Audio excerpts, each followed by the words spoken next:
여러분 안녕하십니까? 미국의 각종 이슈들을 정리해보는 미국 속으로 오늘은 최근 기업 공개를 신청한 더치브로스 커피에 대해 알아보려고 합니다. 마침내 오리건 토종 커피 체인 더치브로스 커피가 기업 공개를 결정했습니다. 이 소식은 지난 5월 경제 전문지 블룸버그에 의해 전해졌는데 6월 15일 회사는 짧은 보도자료를 내고 최근 증권거래위원회 SEC에 기업 공개를 위해 폼 S1을 제출하고 심사 결과를 기다리는 중이라고 공식적으로 발표했습니다.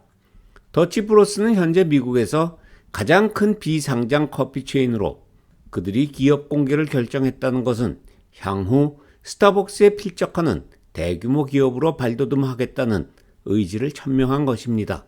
사실 이러한 행보는 2018년 TSG 컨슈머 파트너즈에게 창업자들의 일부 주식을 넘기고 그 자금으로 확장을 시작했을 때 이미 예견되었던 것입니다. 식음료 전문지 레스토랑 비즈니스에 의하면 더치브로스는 현재 미국 전체 식음료 업체 중 79위에 랭크되어 있습니다. 연 매출을 근거로 1등은 맥도날드, 2등은 스타벅스, 3등 칙필레이, 4등 타코벨, 5등 버거킹 순입니다. 당장 경쟁의 상대가 될 스타벅스와 비교할 때 매출이나 매장 수에서 40, 50배 차이가 나는 것은 사실이지만 기업 공개를 통해서 대규모 자본을 끌어들였을 때 가파르게 그 차이를 메꿔 갈 것이라고 예상되고 있습니다. 더치브로스의 기업 가치는 $3빌리언, 한국 돈으로 약 3조 원이 넘는 것으로 평가되고 있는데 아직까지 발행 주식의 수량이나 가격은 정해지지 않았습니다. 그러나 더치브로스 커피가 최근 수년간 성장의 성장을 거듭해 왔다는 사실을 감안했을 때 기업 공개 시 투자자들의 높은 관심을 끌게 될 것은 분명해 보입니다. 더치브로스 커피는 그 이름이 말해주듯 네덜란드 이민 3세인 데인 보스마와 트라비스 보스마 형제가 1992년에 창업한 커피 체인입니다. 보스마 가문은 네덜란드의 이민자 후예답게 낙농업에 정사해 왔는데 정부의 까다로운 규제로 더 이상 농장을 운영할 수 없게 되자 이들 형제는 젖소를 팔아 에스프레소 기계를 도입하고 커피 비즈니스로 전업하게 되었습니다. 당시 형 데인의 나이는 38세였고 동생 트라비스는 21세의 청년이었는데 커피라는 아이템을 제안한 사람은 동생 트라비스였지만 원대한 꿈을 그린 것은 형 데인이었습니다. 오리건주 남단 캘리포니아 주경 근처에 위치한 인구 3만 5천 명의 소도시 그랜츠 패스에서 손수레 형태로 시작한 더치브로스 커피는 20년이 지난 현재 오리건주를 넘어 11개 주에 약 470개의 매장과 13,000명의 종업원을 거느린 중견기업으로 성장하였습니다. 그러나 이러한 성장에도 불구하고 더치브로스의 본사는 여전히 그랜츠 패스에 있으며 그곳에서 지금도 커피를 먹고 있습니다. 더치브로스 커피는 분명히 커피 전문점으로 출발하였습니다. 그러나 오늘날 더치브로스는 100가지도 넘는 각양각색의 음료를 팝니다. 전통적 커피 메뉴 외에 스무디, 레모네이드, 티, 차이, 에너지 드링크 등의 분야에서 끊임없이 새 메뉴를 추가하며 매출을 늘려왔습니다. 참고로 더치브로스의 주력 상품은 이미 아메리카노와 같은 전통적 커피가 아닙니다. 한 지역 방송국의 조사에 의하면 더치브로스의 인기 메뉴는 다음과 같습니다. 저는 개인적으로 네 번째 것 화이트 초콜릿 모카 더치 프리즈를 좋아합니다.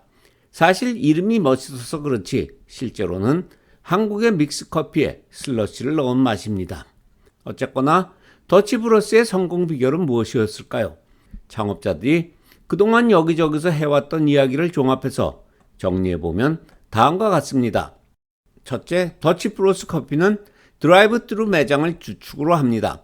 각 매장은 860제곱피트를 표준으로 하는데 이는 약 25평 정도의 작은 공간입니다.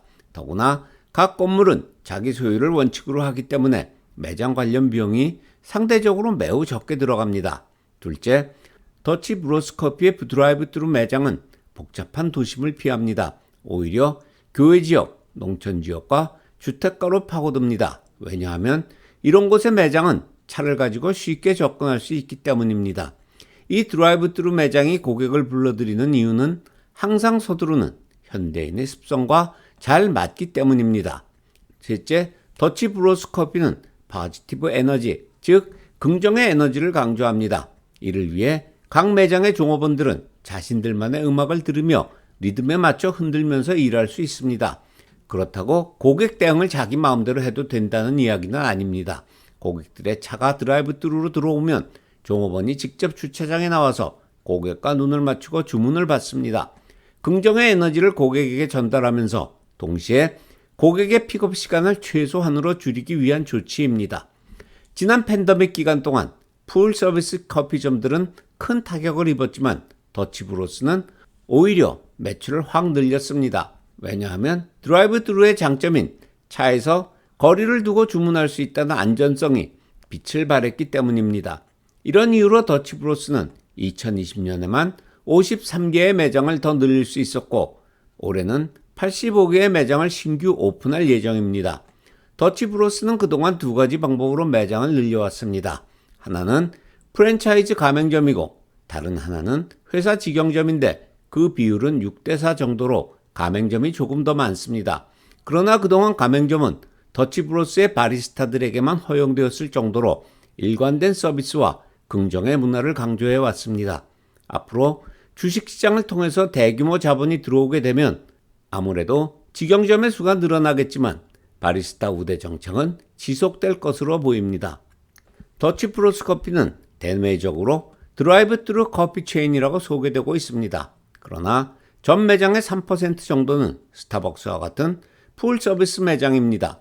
예를 들어 포틀랜드 PDS 공항 밖 셀폰 웨이팅 에어리어 근처에 위치한 더치 브루스에 가면 각종 음료를 즐길 수 있는 테이블과 의자가 준비되어 있습니다. 심지어 이 매장에는 공항의 이착륙 정보를 실시간으로 제공하는 모니터까지 설치되어 있을 뿐만이 아니라 실내가 이쁘기까지 합니다. 더치 브루스는 아직 해외 진출은 하지 않았습니다. 따라서 한국에는 아직 매장이 없습니다. 궁금해서 찾아보니 직구를 통해서 더치 브루스의 대표 커피들이 팔리고 있었는데 미국 아마존과 가격 차이가 좀 있었습니다. 현재 더치 브루스의 CEO는 동생 트라비스 보스마입니다.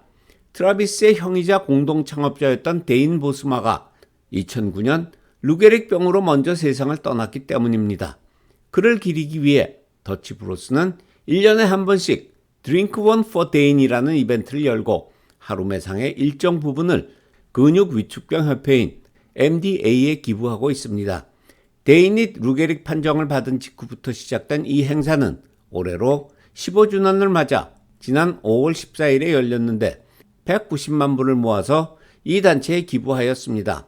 만약 더치 브루스가 까다로운 미국 증권위원회의 심사를 통과하여 주식시장에 상장된다면 그동안 더치 브루스 커피를 사랑했던 많은 사람들이 기꺼이 주주가 될 것이라고 저는 생각하고 있습니다. 오늘 준비한 영상은 여기까지입니다. 도움이 되셨다면 저희 새 구독자가 되어주시기 바랍니다. 감사합니다.